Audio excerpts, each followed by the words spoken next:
Good evening, ladies and gentlemen. If you remember, I've always told you that multiple problems deserves multiple solutions. Whenever you have a bird that is flying without perching, you have to have a hunter that will keep shooting without aiming. Wherever you have a talkative, somebody who is talking all the time, it means that there is somebody else there who is always doing something, and there's usually something wrong. So do not agree with those who think you might be speaking too much. What is too much? Our world is full of nightmares, and we are progressively getting worse by the second. So I just, as an advocate to humanity, want to gradually and continuously point humanity to what I am discovering and what I am seeing. These are messages that must go forth, and they are meant for this part of our assignment. When you are in this world, you must know it is transient, and there are things that have been handed over to you to deliver. Each person has different product to deliver. I've kept saying this.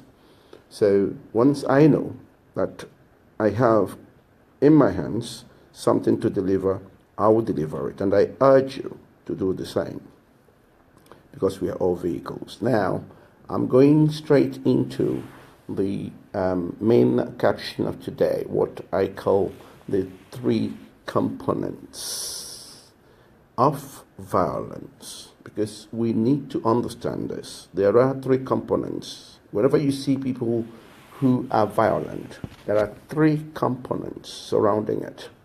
And I want to also quickly remind everybody that sin, because there are two things happening here.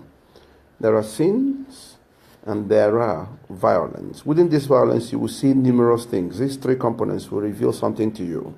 And in most cases, these are things we, as human beings, classify as crimes. Okay? So I have made it clear that it is not necessarily sin that is our problem, because everybody is a sinner. In fact, I do have at least a Bible verse to buttress that point. If anybody turns to Romans chapter 3, I think it's verse 23, you will see that it says that, "For all have sinned and fallen short of the glory of God." That tells you that we human beings are all sinners. And if anybody were to deny sin and say they are not a sinner, that in itself compounds their sin, because we sin in thought, in word, and deed. So, and it is only one individual who was God and who is God that managed to avert sin. I've kept saying this. So sin is not necessarily our problem, our main problem as human beings. And if you remember, nobody was able to cast the first stone. Nobody, okay? Nobody was able to cast the first stone. So if anybody is claiming that they are righteous, begin to feel sorry for that individual, because we sin in thought, words, and deed. Now, I want to let you know where our problem lies. Our problem lies with violence. Violence I have identified as the biggest cancer gripping human beings. The biggest destroyer of humanity is violence. Mark my words. And for one to be violent, there are three components, and I want people to understand this. It's very critical. Why it is critical is because to the individual or community or nation that is violent, at times they don't know what they are doing. But it is important that by making them aware or getting them to become a bit aware, you might save one or two of them or save the whole lot.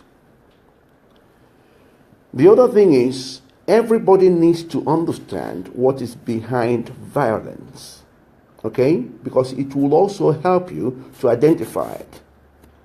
That is why I have chosen to come on air this evening to give you what I prescribe as the three components to violence, because violence I've identified as the greatest threat and the greatest destroyer of humanity. Now I want